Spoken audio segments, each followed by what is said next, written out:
Hello, my dear ladies. Maybe we have some gentlemen here who want to learn about pregnancy yoga. How are you doing? How is everything going with conceiving, being pregnant, postpartum as well? I hope all is well. And if not, remember that you always can ask for help and for support. Okay, you don't have to figure it out all alone and do it all alone. So let us talk today about the positions, the postures, the asanas that should be avoided when a woman is pregnant. Okay, excuse me. I always like to reiterate, okay, that even if I'm sharing this information, please don't just join a yoga class on your own. You know, make sure that you join a yoga class that is a pregnancy yoga class, okay, with a certified yoga teacher, because there are many people who join just regular yoga classes and they just avoid these postures. And pregnancy yoga is more than just avoiding some postures, okay. So let's get into it. So when we are pregnant, I think it's obvious, right? Our belly gets big and we don't want any compression on the belly. Needless to say, compression directly on the floor, or even if we are bending forward and we bend too much, like in the child pose, for instance, we need always to ensure that our is wide, our legs are wide, is the wide child's pose, and the belly never is in compression with the floor. Okay, so this is very important. No pressure, no compression on the belly. We want the belly, always the baby, to be completely relaxed, happy, healthy, smiling, freely breathing. you know this is why we don't ever want to hold the breath. Never, never, not even for 1 minute to 2 minutes. We don't hold the breath when we are pregnant. It doesn't matter if you are practicing a yoga class or if you're walking on the street. We don't ever hold the breath. We always want to create this natural flow of the breath, natural flow of blood circulation in our body, oxygen, this exchange of carbohydrate, um, dioxide, and a carbohydrate, a CO2 and oxygen. That has to be flowing always. That's what we want. That's why we never hold the breath. Then another type of postures that we should avoid are twists. We can do, if we are seated with our legs crossed, we can just do very gently, this very gently twist, because these are the twists that you will do. Let's say if you go shopping, you go to a shop, you will just twist to grab something. But we don't want, to do those twists that are like we are dry in a tower. Those type of postures we don't want. So it's always very gently, looking to one side, just to stretch the neck as well, and the spine. Imagine this is let's say, imagine this is the spine. We don't want this twist. We don't want. Just gently here, gently here. A natural very gentle twist that will happen on our day-to-day activities. If we are sitting, working, we need to look to our colleague. We could explain something. We could just do like this, very gently, but never. We look back. We don't want those. Also, what is it that we don't want to do? What do you think? What do you think is that we don't want to do? We don't want to jog. You know, in a normal yoga class, if you are If you are not, or if you are not pregnant, you may do some jumpy jacks. You may do, knees up, knees to the chest, warm up your body as does warm up activities. In my school of yoga, Sri Sri Yoga, we teach like that. There are other types of school as well. They teaches like that, just to warm up the body. So those those types of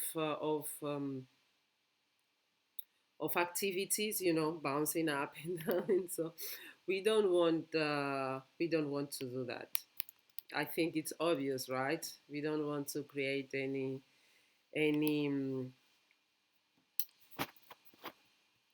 any up and down, any jumping, for the baby. We don't want to scare. We don't want to scare the baby. No, no, none of that.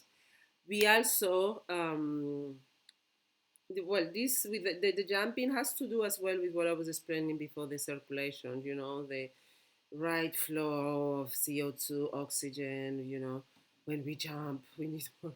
We create more oxygen, and we release less CO2. We release more CO2 when we are exhaling, right? And when we are jumping a lot, we are inhaling strongly. We want to avoid all of those activities. We also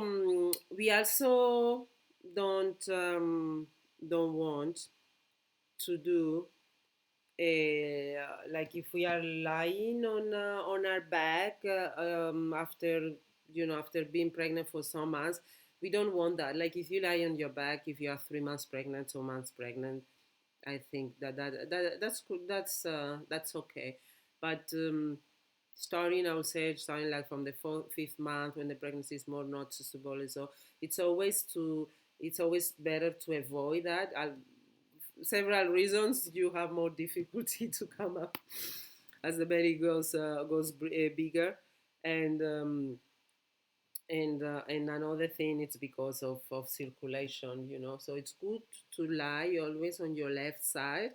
If you can place a pillow between your legs, that's very good. That improves the circulation. And don't lie, pregnant women, don't lie on the right side, right on the left side, to improve the circulation.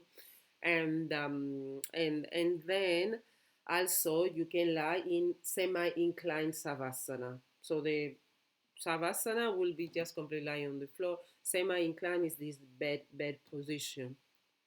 That one you can do, and that one is very, very comfortable. You can do meditation in that position. You can do breathing exercises. It's very, very, very, very comfortable. That one, that one.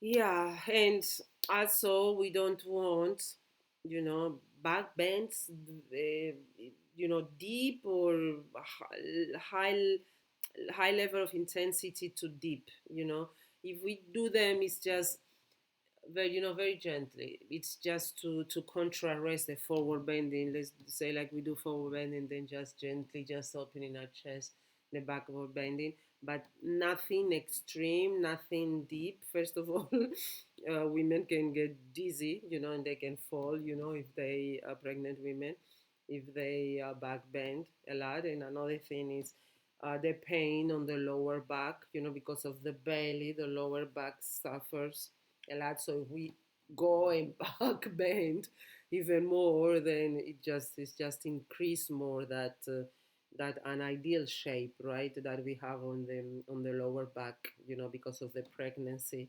So so we want to ensure that if we do any back bending, even sit seated, just very gently opening the chest, shoulders back, and just very gently and going back, and not holding the back bend for several seconds, back, just like 3 4 seconds. It's good. And then come back, 20 30 seconds, all of that, because that will create like a deeper sensation on the back bend. And that's not That's not good. So these are the positions, that you should avoid. And based on this that I told you, walking is it's very underrated, walking as a sport, as a physical form of activity. But walking, imagine walking, you are straight, your legs, they get blood, circulating very healthily. You maintain the right posture. You breathe naturally. The belly is open, is free, can breathe well. That's something always that you can do. Plus the other postures and the other things that we that we the prenatal postnatal teachers know. But as a general rule of thumb, walking and avoiding all those walking you can do, and avoid all those type of exercises, activities that I just explained. Belly compression, pressure, um, deep twist, backward bending, things like that. That's all to be avoided. Thank you very much for joining. And if you have any questions, don't hesitate to ask me. And see you in the next video. Bye.